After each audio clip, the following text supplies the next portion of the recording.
I like the game. I like the detail. The game is beautiful. Okay, I guess I'm going on an Animal Crossing rant since we're playing it and that just got brought up. I played every Animal Crossing game. Every single Animal Crossing outside of Happy Home. The Happy Home bullshit side game. I played every mainline Animal Crossing game from the very first one. And I love Animal Crossing as a series. The original Animal Crossing and Wild World, I sunk inordinate amounts of time into. City Folk, not so much. But I did sink quite a bit of time into New Leaf. And now I have New Horizons. It just... I feel like I don't like fast progression in these kinds of games. I don't think these games are supposed to be something you could do and make, you know, hundreds of thousands of bells within like a week or two. Get all of your home upgrades, get all this stuff. Like, there's so many people, GGK included, who like had all their house upgrades within like a few weeks of the game coming out. And I'm like, where, what? Where, what's the point of this? These games to me are meant to be played, even if you don't play it casually. I don't necessarily think the game needs to be played casually, but what I think the game needs to be done is it needs to be played realistically. Which means obviously, you know, try not to cheat and time travel and all that stuff. I did that as a kid as well when I played the original Animal Crossing. But even when I did that, like, there was still tons of stuff I felt to do and interact with people and learn more about them. You know, the villagers and all that other stuff. Happy Home, New Leaf, Pocket Camp, Blather's Brothel, New Horizon, and many other Animal Crossing titles. Blather's Brothel? Excuse me? Oh, God. But it just... It feels very barren, the game. I mean, the things that they're adding in... Like, we got to swim. As of yesterday, swimming is now a thing. Again, like it was in New Leaf. And on paper, it's cool. It's cool to be able to swim. It's cool to have, like, more things to catch. But that's it. To me, it just feels like it's, what's the word? Like, dressing? Garnish? There's no meat to it. It's just like, oh, here's another thing you can just do. And like, okay, what do I do now? I'm done with it. Like, the problem with bug catching and fish catching and like catalog filling and all that stuff is that because these things are run on seasonal schedules, if you seriously go at it, you could be finished with that stuff within a matter of a couple days. And then what? You have to wait till next month? What if nothing new comes up? What if you have to wait till a whole new season? We have to wait 3 months before something new comes out. That being the only thing left for you to really do is a problem in my book. I mean, you can't really get to know your villagers. There's really nothing that they do or say. Mosquito, flea, paper kite, butterfly. There's nothing they really do or say. There's no, like, getting to know them more as people in New Leaf and New Horizons compared to, say, like, the original Animal Crossing. And that definitely has to do with the streamlining of villager personalities, which has been happening ever since, I think, City Folk.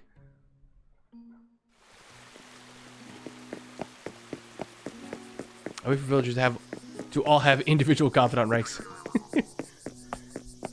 I mean, I don't think they need to go that far, but I do think they need to give the personality types that they do have just more individual personality. I definitely enjoy things differently than other people. That's it. It's not just that. It's a problem. You can't chalk that up to the fact that I just like different things. Okay, sure, but this is a problem that the series has. There's a reason why people like me who loved the series doesn't really like the direction it's kind of gone in over the years. It's not that the games are bad. It's just that they for one satisfy a different itch. Compared to what they were originally conceived to, you know, do for people. I'm very much someone who enjoyed the life sim aspect rather than just mindless collecting. You know, that's what would make me come back to play more and more, was the fact that I felt like I wanted to still be a part of this community. Like, this doesn't really feel like a community. It just feels like a bunch of people who live in a place that I pretty much decided what the hell goes, and they put up with it whether I'm here or not. Like, it doesn't really say anything. I mean,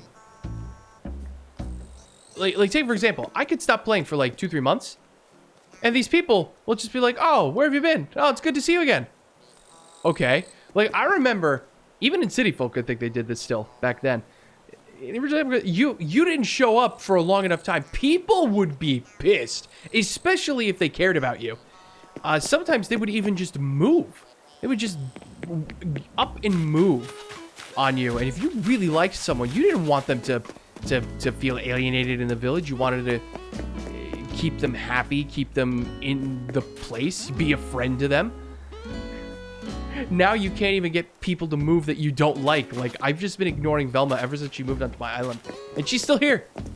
She's still here, and I talked to her once, and she's like, "Oh, you've been giving me the cold shoulder, I see. Well, it's fine." I'm like, "What? What do you mean it's fine? This is literally like the first time I've talked to you. You moved onto my island. I didn't speak to you for over 4 weeks. Until I finally like, why the hell are you still here?" And she's like, "Yeah, I moved in. You never greeted me, but it's nice to meet you now." And I'm like, "Oh my god." God.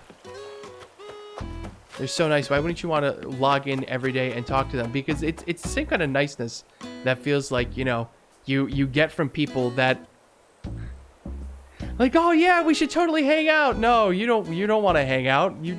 It's just your polite way of saying you want this conversation to end. Like I plan on never seeing you when you say let's hang out. You know, it's like those kind of people. Like, they're happy all the time. They have no personality. Their personality is just happy or complacent, and it's just weird. They don't feel real. I think that's just part of it. You talk to her and she'll never leave now. She wasn't leaving to begin with. New Leaf changed the date by 10 years. When I went back, nothing but deserted buildings and smell of corpses surrounded by skies of gray, with a small doggy at the town hall, axe in hand, saying, "Welcome back, Mayor." Fill your island with cranky villagers then. But cranky villagers aren't actually even cranky. Like, they're not cranky. Oh, jeez. All right, well, that's enough of my rant. There's like nothing left for me to do really here. I've gotten everything, I think, for the most part, and I don't want to be hunting for like 7 hours to find the one fish. It's better to do that over a couple of days, but that's still something you can conceivably complete. It's a matter of days. All right, never mind. I'm done. I'm done complaining about it. Oh, jeez. How long until we get a villager who goes ora ora? You mean ora ora or hora hora? They made them too friendly, I guess. It's not even that they made them too friendly, because I don't mind the fact that they're villagers that are friendly. It's like they don't really like do much, right? Like they don't really interact with much of anything. Like, you kind of, I don't know. It's hard to explain. It's actually funny. There's a really good sort of video essay done by Tama Hiroka, or she used to be known as Tamashi Hiroka, but I think she's trying to rebrand these days to just Tama. She did a video essay on Animal Crossing villagers, which I found very fascinating, and answers a lot of questions as to what has changed in the series after all this time, and why it doesn't exactly like hit the same as it used to for people. Because, man, like, it just does not. New Leaf had this problem after a while. It took a while for me with New Leaf to get this compared to New Horizons, but after like a month of playing New Horizons, I'm like, I don't really feel the need to keep logging back in. What do I get for logging back in? Just mindlessly collecting things? Like, there's no purpose to the things that I'm collecting, because, you know, I'm pretty much done building my house. I never even bothered finishing the last edition on the house, because what's the point? Like, you gotta collect all this furniture, fill it in, make a pretty house, but for what end? There's no real end. There's no like sense of like, oh, that's so cool, I got this rare piece of furniture. Nothing's rare. You build everything. You make everything yourself, and then you have the rotating selection. But you know what it is? I think it has to do with it, and maybe it's just me being a cranky old gamer. But with the advent of online functionality with these games, and it really started in New Leaf, and New Horizons is built basically purely to use that online stuff. That has caused these communities to form where, you know, you could just pretty much get whatever you want whenever you want for whatever money you want. People can give it away for free. People can sell for stuff. The amount of money, these games became about making tons of cash as quickly as possible so you could blaze through all of the tedium, when in my opinion the tedium was the point of the game. Like, it was supposed to be about life. You know, you don't get everything instantly. You have to work long to build yourself up. I remember in the first Animal Crossing game, you know, you could easily finish your first expansion, or will pay off your house, right? On the very first day you move into town. If you really, like, spend a good couple of hours constantly getting shells, maybe doing jobs for villagers, you get things you could sell to Nook. You could easily make 20,000 bells in a single day. Well, I don't want to say easily. It took a good while, but you could do it, and you could pay off the whole house. Then you get your first expansion, and your first expansion's like it was 78,000 or 80,000 bells or something. And you're like, whoa, okay, how the hell do I make this kind of money? And by day 2, you're like, okay, here, my shop has a fishing rod in store, or in stock, but not a net. So, I can go fishing for stuff. That's great. So you could fish, but the way the game worked, fishing was a lot harder because it was just a little harder to time it correctly. So you probably miss fish a lot. Not only that, but depending on the season and where you fished, you might not be making a lot of money per trip. And because the towns were huge, you really were kind of disincentivized to going very far away to just fish or bug catch to make cash. I feel like there's some hidden real life advice hidden in this. Honestly, yeah. I mean, some of if I had to say the life advice hidden in this is that, you know, the things in life that are really worth something are the things that are hard to do. You know, the things that take time, effort, sweat, you know, to actually accomplish.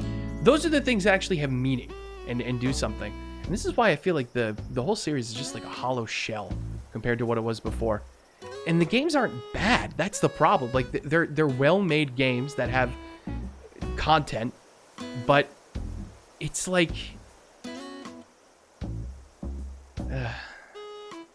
I don't know. You can do that with this game if you don't. Well, the thing is that I did do that with this game. Like, that is, I played this game exactly like how I played the first couple Animal Crossing games. I didn't cheat. Actually, that's not even true, because I did cheat in the original game. I have a... Hold on, wait, maybe I can find it. Hold on.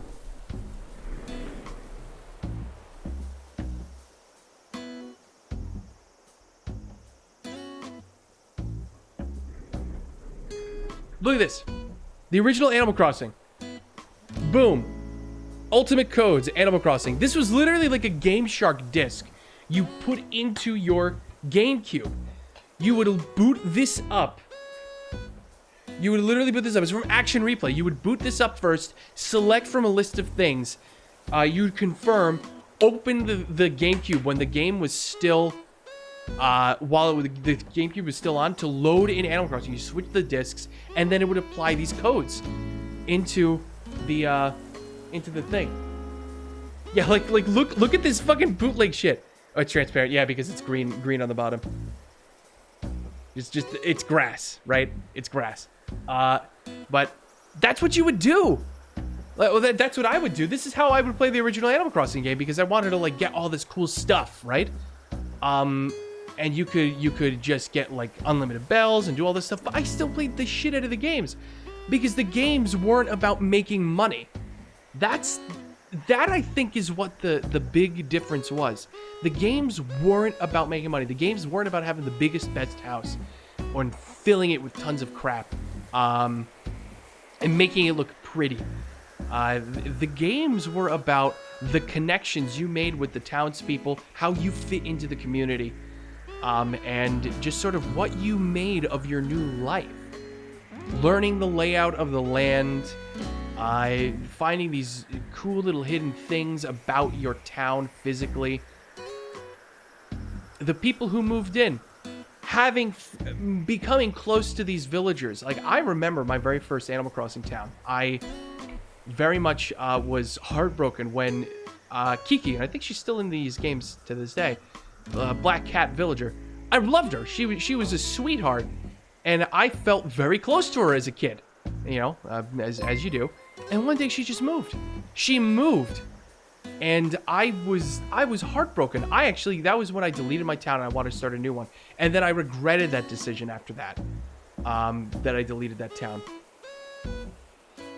Because all of that work and effort that I put into what I did have there was just, it was gone. It was gone. Completely gone. That sort of like heartbrokenness over a villager leaving. You don't have that feeling anymore. You don't have a sense of community with these people. Was Kiki your first video game waifu? I mean, I'm trying to think. Possibly? How old was I at the time? When was this? Yeah, this product is not sponsored, endorsed, or approved by Nintendo. That's funny. Oh, God. And the seasons were awesome. Yeah, I mean, like, I'm really interested to see what the fall and winter seasons look like in New Horizons. I think this game is gorgeous. I think this is how the new Animal Crossing should look in the future, and they should refine it even more.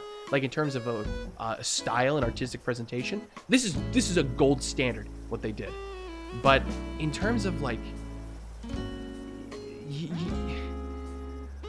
what is it that you log back in to do? And these games are designed to be played casually. Like, it's a game you just sort of, you log in, you do some stuff, and then you log back out. That's kind of how they're supposed to be. They're not meant to be played hardcore for hours and hours and hours every day.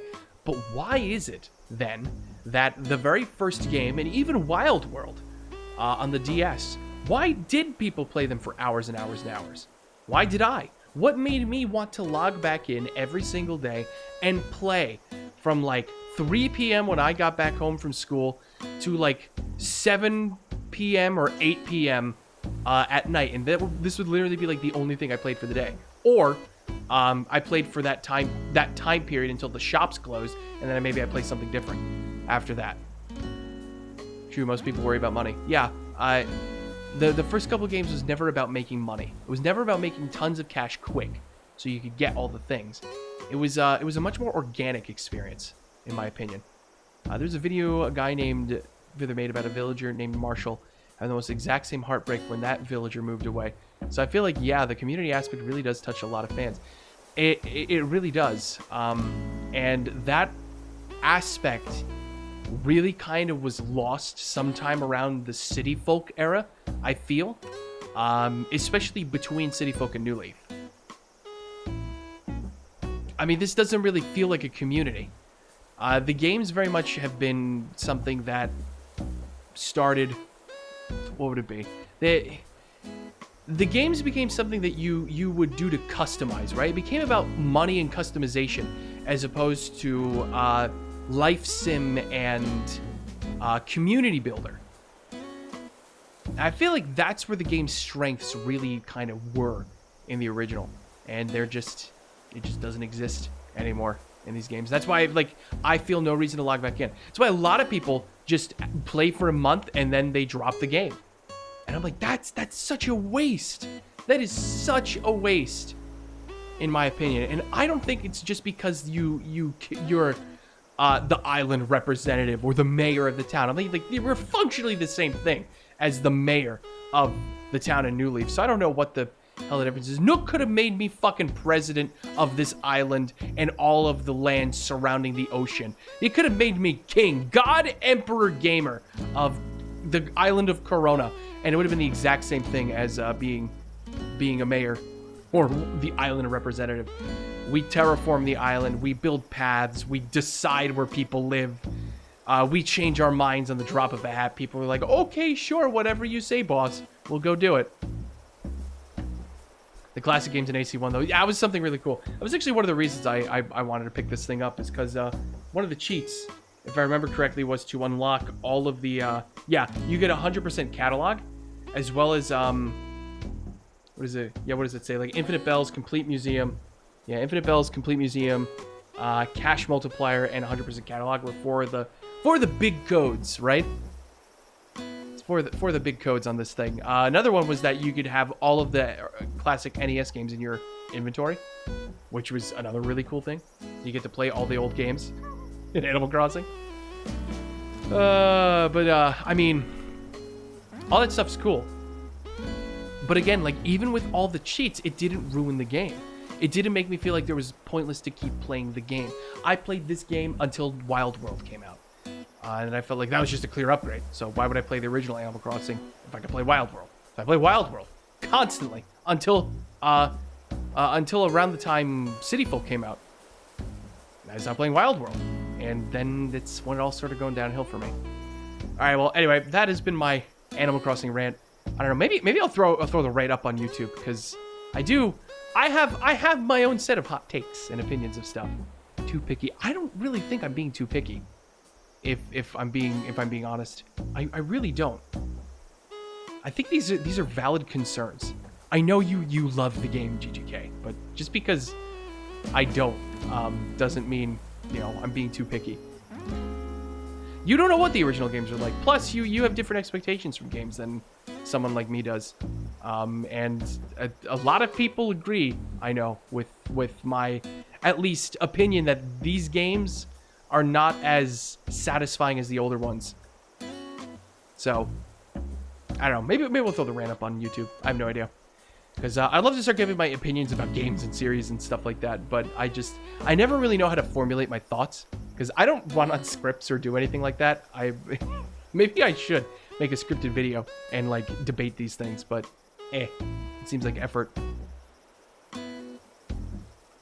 So, anyway, I'm gonna call it here, because there's nothing really left for me to do in the game, and that's part of the problem. But we'll call it a day here. Hopefully we'll have a stream tomorrow. You gonna do it for go? Nah, no, I'm not gonna do it for go.